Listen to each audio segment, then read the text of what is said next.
अब हम बात करते हैं ब्रेथ साउंड्स के बारे में, जो कि दो टाइप के होते हैं। एक होता है वेसिकुलर ब्रेथ साउंड्स, जो कि एक्चुअली नॉर्मल ब्रेथ साउंड्स होते हैं और हेल्दी लंग्स पे आप सुनते हो उन्हें। दूसरे होते हैं आपके ब्रोंकियल ब्रेथ साउंड्स, जो कि एबनॉर्मल ब्रेथ साउंड्स होते हैं, जो कि आप डिसीज्ड लंग के ऊपर सुनाई देते हैं। वेसिकुलर ब्रेथ साउंड्स आपके लो पिच एंड सॉफ्ट होते हैं। जो आपके ब्रोंकियल ब्रेथ साउंड्स होता है ये हाई पिच एंड लाउड होता है, सिमिलर वैसे ही जैसे आपके ट्रकियल साउंड्स होते हैं। देखो नॉर्मली होता क्या है ना, ट्रकिया के ऊपर जब आप अस्कल्टेट करते हो स्टेथोस्कोप की मदद से, तो आपको high pitch and loud sound जो है सुनाई देगा, क्योंकि ट्रकिया एक बड़ी सी हॉलो सा ट्यूब जैसा है। लेकिन यही जो आपका high pitch and loud sound है, जब आप एल्वियोलाई के लेवल पर पहुंचते हो, तो बहुत सारे मिलियंस ऑफ एल्वियोलाई, वो मिलियंस ऑफ एल्वियोलाई इस high pitch and loud sound को फिल्टर आउट कर देंगे और कन्वर्ट कर देंगे into low pitch and soft sound. Convert कर देंगे into low pitch and soft sound. तो इसीलिए आपको हमेशा एल्वियोलाई के लेवल पर जब भी आप ऑस्कल्टेट करोगे, तो low pitch and soft sound सुनाई देंगे हेल्दी लंग्स के अंदर। अगर आपको high pitch and loud sound सुनाई दे रहे तो फिर वो ब्रोंकियल ब्रेथ साउंड है। ठीक है। तो अब डिसीज जब हो जाएगा तो आपको ब्रोंकियल ब्रेथ साउंड सुनाई देंगे। तो निमोनिया के अंदर बेसिकली क्या हो जाता है, कंसोलिडेशन हो जाता है।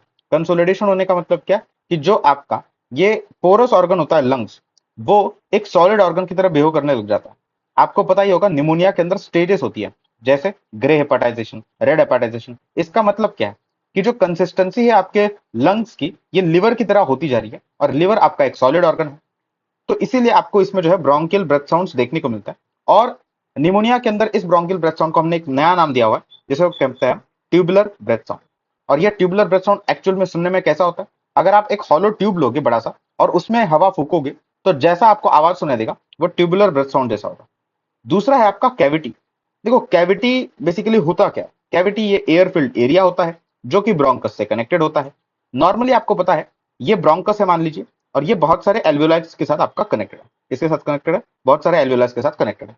जब ये सारे एल्वियोलाइज डैमेज हो जाएंगे, तो यहाँ पर एक एयर फिल्ड कैविटी नहीं बन जाएगी क्या? हाँ जी, बन जाएगी। तो ये जो आपकी एयर फिल्ड कैविटी है, जो ब्रोंकस से कनेक्टेड होती है, इसको हम क्या बोलते हैं, कैविटी कहते हैं। ठीक है, एयर फिल्ड एरिया जो कि कनेक्टेड होता है ब्रोंकस से, उसको हम कहते हैं कैविटी। इसमें अगर आप फूक मारोगे तो ब्रोंकियल ब्रेथ साउंड तो आपको सुनाई आएगा। इसको हमने एक नया नाम दिया हुआ है, या फिर स्पेशल नाम दिया हुआ है, कैवर्नस ब्रेथ साउंड। जैसे कि एक छोटा बाउल अगर आप लोगे, उसमें हवा फूकोगे, तो जैसा आपको आवाज सुनाई देगा वो सेम रहेगा कैवर्नस ब्रेथ साउंड जैसे। ठीक है। फिर हम बात करते हैं कि अगर बहुत लार्ज कैविटी है, अगर बहुत लार्ज कैविटी है, तो उसमें आपको जो ब्रोंकियल ब्रेथ साउंड सुनाई देगा, उसका जो स्पेशल नाम आपने दिया हुआ है वो है एम्फोरिक ब्रेथ साउंड। क्या है? Amphoric breath sound. क्योंकि इस ब्रोंकियल ब्रेथ साउंड में ना थोड़ा ज्यादा ब्लोइंग और मेटालिक क्वालिटी प्रेजेंट रहेगा, थोड़ा ज्यादा ब्लोइंग और मेटालिक क्वालिटी जो है प्रेजेंट रहेगा। और ये एम्फोरिक ब्रेथ साउंड आपको वेरी लार्ज क्वालिटी में सुना जा रहा था। अब वेरी लार्ज क्वालिटी का मतलब क्या है, कि यहाँ पर जो मेन ब्रोंकस है ना, वही पूरी कैविटी से कनेक्टेड रहेगा। जो आपका मेन ब्रोंकस है वही पूरे मेन कैविटी से कनेक्टेड रहेगा। और जो कैविटी होगी वो कभी कभार तो आपके पूरे लंग के किसी एक लोब को इन्वॉल्व कर लेगी। तो इसे हम कहते हैं वेरी लार्ज कैविटी। अभी वेरी लार्ज कैविटी आपको जो है पेशेंट्स के अंदर नहीं देखने को मिलती, क्योंकि टीबी का प्रिवेलेंस काफी कम हो गया है due to medicine and all. ठीक है। फिर आपको एडिशनली कैविटी और कंसोलिडेशन के अंदर तीन चीजें देखने को मिलती है। पहला है ब्रोंकोफोनी, दूसरा है विस्परिंग पेक्टोरल लाइकी, और तीसरा है एगोफोनी। आप इन तीनों का मतलब क्या है वो समझाने से पहले ये तीनों आपको क्यों देखने को मिलती है वो समझाता है। ये तीनों चीजें आपको देखने को मिलती है कैविटी और कंसोलिडेशन के अंदर due to the excessive sound conducting area in the cavity and consolidation. Excessive sound conducting area present होता है कैविटी और कंसोलिडेशन के अंदर, इसीलिए आपको ये तीन चीजें जो है देखने को मिलती है। अब होता क्या है ना वो समझाते हैं। एक आपने फिजियोलॉजी के दौरान एग्जामिनेशन में पढ़ा होगा कि आप ये करते थे, आप पेशेंट को वन बोलने को बोलते थे, पेशेंट वन बोलता था, और आप उसको उस वन को जो है कंपेयर करते थे, आप स्टेथोस्कोप से वो वन जो है कैसे सुन पा रहे हो, वही आपको करना है। और उसको हम क्या कहते थे, वोकल रेजोनेंस। अगर आपको वोकल रेजोनेंस बढ़ता हुआ दिखेगा on one side of the lung as compare to the other, तो जिस साइड में आपका ये वोकल रेजोनेंस बढ़ा हुआ होगा ना, तो वहां पर आपका डिसीज है। इसको हम कहते हैं इंक्रीज्ड वोकल रेजोनेंस को ब्रोंकोफोनी। ठीक है। जो दूसरा होता है increase perception of the whispered sounds. जब आप पेशेंट को कुछ विस्पर करने को बोलते हो ना, तो वो आप स्टेथोस्कोप के थ्रू नहीं सुन सकते नॉर्मली। लेकिन अगर डिसीज लंग है और उसमें कैविटी और कंसोलिडेशन है, तो वो विस्परिंग भी आप सुन लोगे, जिसको हम स्टेथोस्कोप के थ्रू, जिसको हम विस्परिंग पेक्टोरल कहेंगे। और तीसरा change in quality from E to A. मतलब जब डिसीज लंग के ऊपर आप स्टेथोस्कोप को रखोगे और पेशेंट को बोलने को बोलोगे ई, तो आपको स्टेथोस्कोप के थ्रू सुनाई देगा ए। और जब हेल्दी लंग के ऊपर आप ई रखोगे, हेल्दी लंग के ऊपर आप स्टेथोस्कोप रखोगे और पेशेंट को बोलने लगाओगे ई, तो आपको ई ही सुनाई देगा। लेकिन अगर आपकी क्वालिटी चेंज हो रही ई से ए, तो इसको हम कहते हैं एगोफोनी। ये तीनों चीजें, ब्रोंकोफोनी, विस्परिंग पेक्टोरलाइकिया एंड एगोफोनी, आपको कैविटी और कंसोलिडेशन के अंदर देखने को मिलता है due to excessive sound conducting area present in this both pathologies. ठीक है, अब ये तो बेसिकली आपने दो कैटेगरीज बना दी, bronchial breath sound, vesicular breath sound. अब हम कुछ और साउंड्स के बारे में पढ़ते हैं जिसको हम एडवेंटिशियस साउंड्स कहते हैं। इसमें दो है, एक है आपका वीज और दूसरा है क्रेप्स। सबसे पहले आपके इस वीज के बारे में समझते हैं। वीज क्या है? वीज ये एक म्यूजिकल साउंड है, सिग्निफाई करता है जो एयर फ्लो लिमिटेशन को, मतलब जो सिग्निफाई करता है आपके obstruction to the air flow को। जैसे कि मान लीजिए आपका पेन का कैप आप लेते हो, उसमें आप हवा फूकते हो, तो जो आपको आवाज आएगा वो वीज होगा। क्या आएगा? जो आपको आवाज आएगा वो वीज होगा। ये बेसिकली सिग्निफाई कर रहा है air flow limitation and obstruction को। अब ये एयर फ्लो लिमिटेशन या फिर ऑब्स्ट्रक्शन किसी एक एयरवे में भी प्रेजेंट हो सकता है या फिर बहुत सारे एयरवेज में भी प्रेजेंट हो सकता है। अगर किसी एक ही लोकलाइज्ड एयरवे इन्वॉल्वमेंट है, किसी सिर्फ एक ही एयरवे में आपको ये ऑब्स्ट्रक्शन या फिर एयरवे लिमिटेशन प्रेजेंट है, तो वो प्रोड्यूस करेगा मोनोफोनिक व्हीज। वो क्या प्रोड्यूस करेगा? मोनोफोनिक व्हीज। एग्जांपल के तौर पर ट्यूमर प्रेजेंट है किसी ब्रोंकस के अंदर, ठीक है। लेकिन अगर बहुत सारे एयरवेज आपके इन्वॉल्व हो जाए, बहुत सारे एयरवेज के अंदर आपका एयर फ्लो लिमिटेशन हो जाए, बहुत सारे एयरवेज के अंदर आपका ऑब्स्ट्रक्शन हो जाए, तो फिर आपको पॉलीफिनिक व्हीज जो है सुनाई देगी। और इसका एग्जांपल क्या हो जाएगा? Asthma and COPD. इसमें साइमल्टेनियसली मल्टीपल एयरवेज जो होंगे वो इन्वॉल्व हो जाएंगे। अब व्हीज का एक अलग प्रकार भी होता है जिसे हम कहते हैं रोंकाई। ये एक लो पिच्ड व्हीज होती है, लेकिन ऑस्कल्टेशन के बेसिस पर, ऑस्कल्टेशन के दम पर हम रोंकाई और व्हीज को डिफरेंशिएट कर ही नहीं सकते। इसीलिए सारे प्रैक्टिकल पर्पसेस के लिए हम रोंकाई को व्हीज के बराबर ही मानते हैं। फिर हम बात करते हैं क्रेप्स के बारे में, जिनको हम क्रैकल्स एंड रेल्स के नाम से भी जानते हैं। ये दो टाइप के होते हैं, एक होते हैं कोर्स क्रेप्स और एक होते हैं फाइन क्रेप्स। कोर्स क्रेप्स क्या होता है? कोर्स क्रेप्स बेसिकली होते हैं आपका जब बबलिंग साउंड आता है। Coarse creps is equal to the bubbling sounds which is similar to the air flowing into the secretions. अगर हवा आपकी सिक्रीशंस में जाएगी तो जैसे बबलिंग साउंड आएगा उसको हम कहते हैं कोर्स क्रेप्स, और ये आपको ब्रोंकिक्टेसिस में सुनाई देंगे, ब्रोंकिक्टेसिस में। और दूसरे होते हैं आपके फाइन क्रेप्स। फाइन क्रेप्स तो बड़े आसान है, ये वो पॉपिंग साउंड है जो तो जब आता है जब सडन इंस्पिरेटरी ओपनिंग होती है आपके प्रीवियसली क्लोज्ड एल्वियोलाई। देखो नॉर्मली आपको पता है सर्फैक्टेंट के प्रेजेंस के कारण at expiration the alveoli are open due to presence of the surfactant. लेकिन कुछ इन्फ्लामेशन हुआ in and around the alveoli, जिसके कारण आपके एल्वियोलाई कोलैप्स कर गए। अब ये कोलैप्स्ड एल्वियोलाई है, कोलैप्स्ड एल्वियोलाई को नेक्स्ट इंस्पिरेशन के दौरान फुलना तो होगा। तो जब ये कोलैप्स्ड एल्वियोलाई नेक्स्ट इंस्पिरेशन के दौरान फूलेंगे तो एक पॉप साउंड आएगा जिसको हम फाइन क्रेप्स कहते हैं। ये आपको सुनाई देते हैं किसमें? निमोनिया में, पल्मोनरी एडेमा में एंड फाइब्रोसिस के अंदर। एंड इंटरस्टिशियल लंग डिसीज के अंदर भी आपको जो है फाइन क्रेप्स सुनाई देंगे, पर इनको इंटरस्टिशियल लंग डिसीज के अंदर एक नया नाम दिया गया है जिसको हम कहते हैं वेलक्रो क्रेप्स। क्या कहते हैं उनको? Velcro creps. अब व्हीज जो है ये आ रहा था ड्यू टू एन ऑब्स्ट्रक्शन। ये साउंड क्यों आ रहा था? Due to air flow limitation, due to an obstruction. और ये प्रीडोमिनेंटली एक्सपिरेटरी साउंड है। क्यों? क्योंकि एक्सपिरेशन के दौरान जो रास्ता होगा, जो ऑब्स्ट्रक्शन होगा वो ज्यादा होगा। मतलब ऑब्स्ट्रक्शन उतना ही होगा, लेकिन जो रास्ता होता है आपके हवा के मुंह करने के लिए वो एक्सपिरेशन के दौरान नैरो होता है, जिसके कारण ऑब्स्ट्रक्शन ज्यादा फील होगा। इसीलिए आपको व्हीज जो है ज्यादा क्लियरली एक्सपिरेशन के दौरान सुनाई देगा। Therefore wheeze is predominantly expiratory. तो वही जो क्रेप्स, क्रैकल्स एंड रेल्स है, ये तो आपको सुनाई ही कब आ रहा है? जब आपके एल्वियोलाई इंस्पिरेशन में जा रहे हैं तभी आपको सुनाई दे रहे हैं ना। तो coarse and creps are basically predominantly inspiratory sounds. ठीक है, ठीक है। अब हम कुछ क्लिनिकल एंटिटीज के बारे में बात करते हैं। क्लिनिकल एंटिटीज के बेसिस पर हम लीजन्स को जो है तीन भागों में बांटते हैं। कुछ होता है पुलिंग लीजन्स, कुछ होता है पुशिंग लीजन्स, और कुछ ऐसे लीजन्स होते हैं जिनमें ना पुश होता है ना पुल होता है। ठीक है, ठीक है। सबसे पहले बात करते हैं पुलिंग लीजन्स के बारे में। देखो पुलिंग लीजन्स के बारे में मैंने आपको पहले भी बताया था कि पुलिंग लीजन्स के अंदर होता है वॉल्यूम लॉस। आपके लंग्स श्रिंक कर जाता है, और उस लंग्स के जब श्रिंक कर जाता है तो उनके रिलैक्सिंग वॉल्यूम को मेंटेन करने के लिए, उनके इक्विलिब्रियम लंग वॉल्यूम को मेंटेन करने के लिए इंट्राप्लूरल प्रेशर ज्यादा नेगेटिव बना के रखना पड़ता है। इंट्राप्लूरल प्रेशर ज्यादा नेगेटिव बना के रखना पड़ता है ताकि वो लंग्स को बाहर खींच के उनके जो वॉल्यूम लॉस है उनको कंपनसेट कर सके। ठीक है। सिमिलरली पुशिंग लीजन्स के अंदर क्या होता है? पुशिंग लीजन्स बेसिकली ये इंट्राप्लूरल स्पेस के अंदर कुछ चीजें जमा हो जाती है, जैसे प्लूरल इफ्यूजन में कुछ लिक्विड जमा हो जाता है, न्यूमोथोरैक्स के अंदर हवा जमा हो जाती है, जो कि लंग्स को बाहर से पॉजिटिव प्रेशर के थ्रू कंप्रेस करती है। इसीलिए इनके अंदर आपका जो इंट्राप्लूरल प्रेशर होता है इन प्लूरल इफ्यूजन और न्यूमोथोरैक्स के कारण पॉजिटिव होता है या फिर लेस नेगेटिव होता है। ठीक है, ठीक है। और कुछ ऐसे लीजन्स होता है जिसमें कोई पुश या फिर कोई पुल नहीं होता। रीजन बड़ा सिंपल है, जैसे कि कंसोलिडेशन, क्योंकि ये इतनी एक्यूट टाइप ऑफ इंजुरी है जो कि इंट्राप्लूरल प्रेशर पे कोई फर्क ही नहीं पड़ने देती। और जब इंट्राप्लूरल प्रेशर पे कोई फर्क ही नहीं पड़ता तो ना पुश होता है ना पुल होता है। ये आपको बेसिकली क्लिनिकल एंटिटीज के बारे में मैंने इंट्रोडक्शन दिया। ठीक है, ठीक है जी। अब सबसे पहले हम बात करते हैं कि इसके बारे में, परकशन के बारे में। देखो, जब भी आप लंग्स को परकस करोगे तो नॉर्मल एक लंग रेजोनेंस होगा जो आपको सुनाई देगा, जो हेल्दी लंग्स के ऊपर आपको सुनाई देगा। That would be normal lung resonance, क्योंकि लंग्स के अंदर नॉर्मली क्या प्रेजेंट होती है? हवा प्रेजेंट होती है।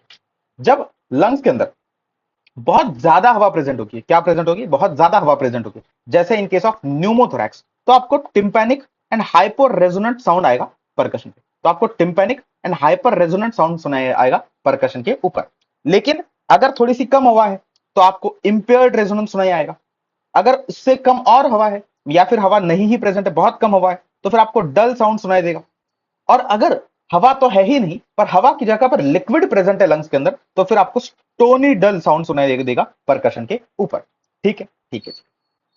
इतनी चीजें अगर आपको पता है तो अब हम बात करते हैं सबसे पहले पुलिंग लीजन्स के बारे में, जिसमें दो आते हैं। एक आता है कोलैप्स और एक आता है फाइब्रोसिस।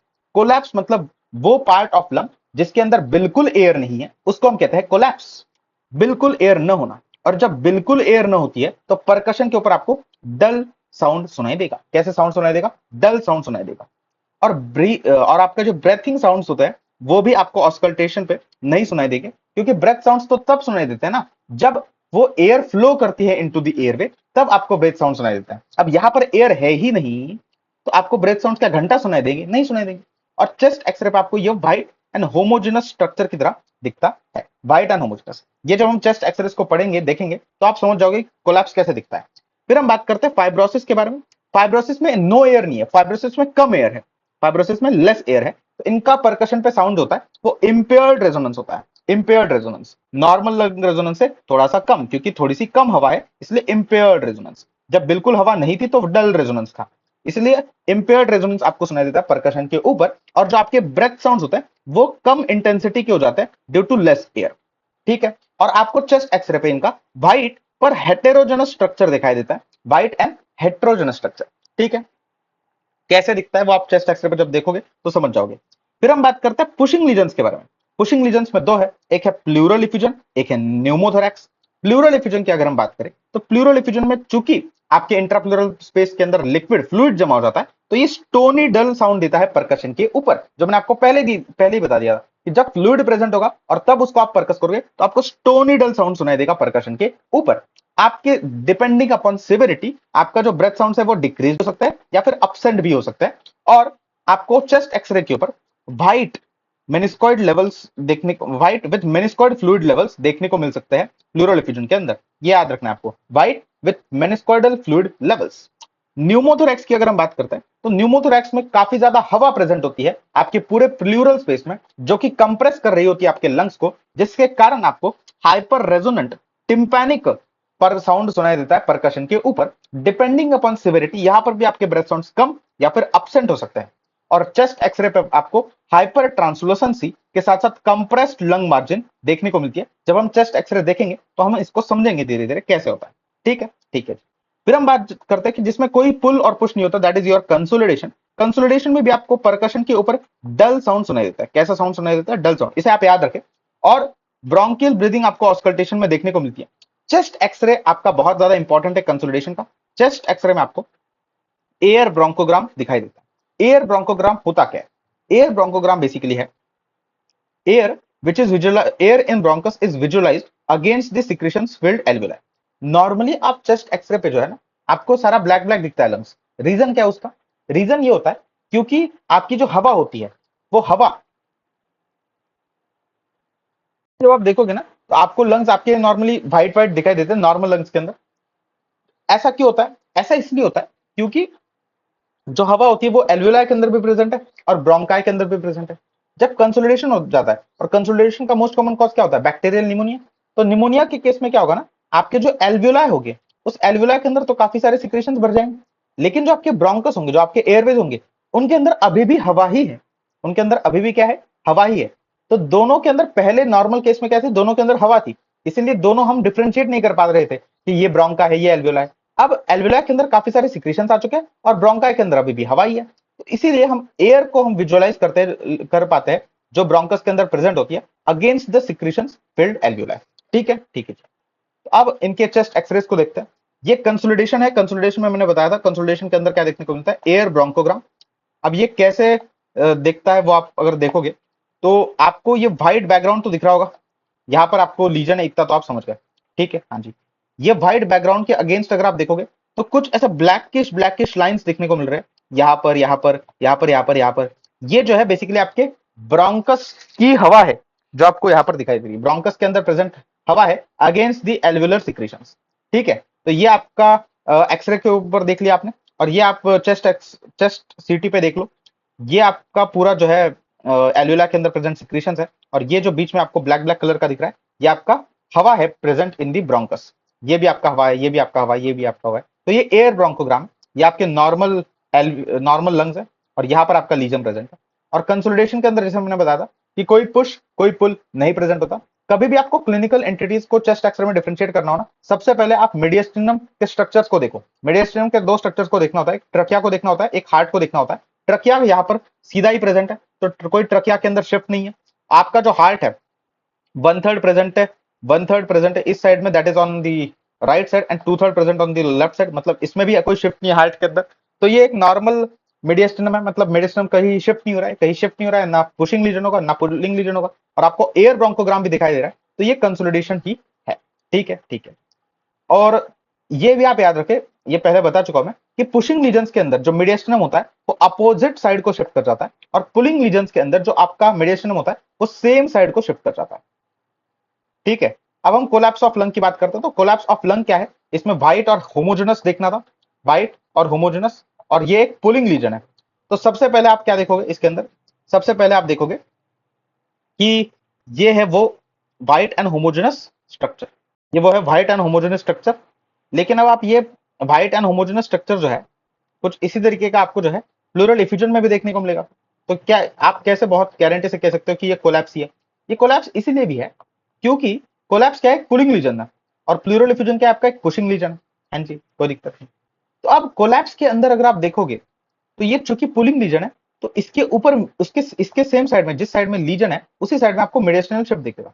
अब जैसे ट्रकिया यहाँ पर आप देखो, लोकलाइज करो तो ट्रकिया तो ज्यादातर आपको स्ट्रेट ही दिख रहा है, लेकिन अगर आप हार्ट को देखो तो हार्ट का भाई राइट साइड का बॉर्डर गायब है, राइट साइड का बॉर्डर ही दिख नहीं रहा, मतलब हार्ट बेसिकली इस साइड में शिफ्ट कर चुका है टूवर्ड्स द लीजन। तो ऑब्वियसली ये जो लीजन है ये पुलिंग लीजन होगा, और पुलिंग लीजन में आपके पास एक ही था ऑप्शन, दैट इज कोलैप्स। तो ये बेसिकली कोलैप्स। तो ये आप चेस्ट सीटी पे भी देख सकते हो, ये बेसिकली आप व्हाइट एंड होमोजेनस स्ट्रक्चर, तो ये क्या आपका कोलैप्स ही है। ठीक है, अब अगर आपको इसको देखना है तो ये बहुत इजी है देखने के लिए। इसमें आप जब पहली चीज देखोगे, क्या देखोगे कि आपका जो ट्रकिया कितना डेविएटेड है टू दिस साइड, इस साइड, मतलब ये कौन सी साइड है, ट्रकिया बहुत ज्यादा डेविएटेड है तो राइट साइड, और लीजन भी आपको दिख रहा है कि राइट साइड में ही है। तो ये ऑब्वियसली आपका राइट साइड का क्या है, पुलिंग लीजन है, ये आप समझ गए। और ये व्हाइट तो है लेकिन होमोजेनस बिल्कुल नहीं है कोलैप्स की तरह, तो व्हाइट है और हेटेरोजेनस है, तो ये फाइब्रोसिस हो गया। ठीक है, फिर हम बात करते हैं आपका ये, इसमें आप क्या देख पा रहे होंगे, आपका ये तो नॉर्मल लंग लग रहा है, ये बहुत ज्यादा हाइपर ट्रांसलूसेंट, या फिर आप बोल सकते हो बहुत ज्यादा ब्लैक नहीं लग रहा क्या स्ट्रक्चर। क्यों है बहुत ज्यादा ब्लैक, क्योंकि यहाँ पर सिर्फ और सिर्फ आपकी हवा प्रेजेंट है, सिर्फ और सिर्फ आपकी हवा प्रेजेंट है। ये न्यूमोथोरैक्स का है, न्यूमोथोरैक्स का तो बहुत इजी होता है, आप हवा को देख लीजिए, बहुत ज्यादा ब्लैक दिखेगा, हवा आपको दिखेगी। साथ में अगर आप देखोगे तो मिडियस्टिनल शिफ्ट भी दिख रहा है। नॉर्मली आपका जो हार्ट होता है यहाँ पर 2/3 प्रेजेंट होता है, और यहाँ पर आपका 1/3 ही प्रेजेंट होता है। अब आपको मिडियस्टिनल शिफ्ट देखने को मिल रहा है, जिसके कारण आपका हार्ट जो है अपोजिट टू दी पैथोलॉजी चला जा चुका है। ठीक है, और एक जो चीज आपको हमेशा न्यूमोथोरैक्स के अंदर देखनी है, that is compressed lung margin. तो ये आपका ये कंप्रेस्ड लंग मार्जिन प्रेजेंट है यहाँ पर, यहाँ पर आपका कंप्रेस्ड लंग मार्जिन है, यहाँ पूरा जो जगह है ना इसके अंदर हवा प्रेजेंट है, ये आपका इंट्राप्लूरल स्पेस है। ठीक है, हाँ जी। तो ये भी आप देखिए, ये भी आपके न्यूमोथोरैक्स का ही है, ये जो आपको दिख रहा है ये कंप्रेस्ड लंग मार्जिन है, और यहाँ पर आपकी हवा प्रेजेंट है। ये सिटी के ऊपर तो आप न्यूमोथोरैक्स को बहुत ज्यादा इजीली आइडेंटिफाई कर सकते हो, ये आपकी सारी हवा है और ये आपका कंप्रेस्ड लंग मार्जिन है। ठीक है, फिर हम बात करते हैं प्लूरल इफ्यूजन के बारे में। तो प्लूरल इफ्यूजन के अंदर आप क्या देख सकते हो कि यहाँ पर पैथोलॉजी है राइट साइड में, और लेफ्ट साइड में आपका लंग ट्रकिया जो है डेविएट कर रहा है। लेफ्ट साइड में आपका ट्रकिया डिवाइड कर रहा है और लेफ्ट साइड में ही आपका इतना ज्यादा हार्ट बीट डिवाइड कर रहा है, तो मीडियस्टिनल शिफ्ट जो है वो अपोजिट साइड में है, तो ऑब्वियसली ये क्या होगा, ये एक पुशिंग लीजन होगा, और पुशिंग लीजन आपका ये व्हाइट एंड हेमोजेनस है मेनिस्कॉइडल फ्लूइड लेवल के साथ, वो भी। इसको हम क्या बोलेंगे, प्लूरल एफिजम बोलेंगे। कोलैप्स क्यों नहीं है, क्योंकि मीडियस्टिनल शिफ्ट अपोजिट साइड में है, इसलिए ये कोलैप्स नहीं है। कोलैप्स में मीडियस्टिनल शिफ्ट सेम साइड पे होता। फिर हम बात करते हैं लास्ट में आपके राइट हाइड्रोन्यूमोथोरैक्स के बारे में।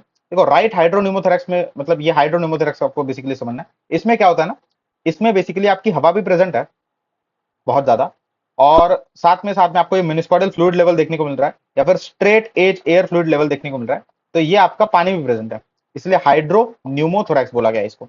और आपको ये हवा दिख रही है, हवा जब भी दिखेगी तो आपको ये कंप्रेस्ड लंग मार्जिन साथ में देखना ही दिखना है, कंप्रेस्ड लंग मार्जिन, और ये straight edge air fluid level, तो ये आपका हाइड्रोन्यूमोथोरैक्स है। इसकी क्या क्या क्लिनिकल फाइंडिंग्स होती है, तो आपको चार ये पता होनी चाहिए, इनको रट लो, मैं तो बोलूंगा कैसे आती है वो समझा दूंगा, पहले रट लो क्या है। स्ट्रेट लाइन ऑफ डलनेस, दूसरा है shifting dullness, succussion splash, and that is last is metallic sound of coin well heard on the disease side. ठीक है, तो रट ही लो यार इसको, straight line of dullness, shifting dullness, succussion splash and metallic sound of coin well heard on the disease side. ठीक है, ठीक है।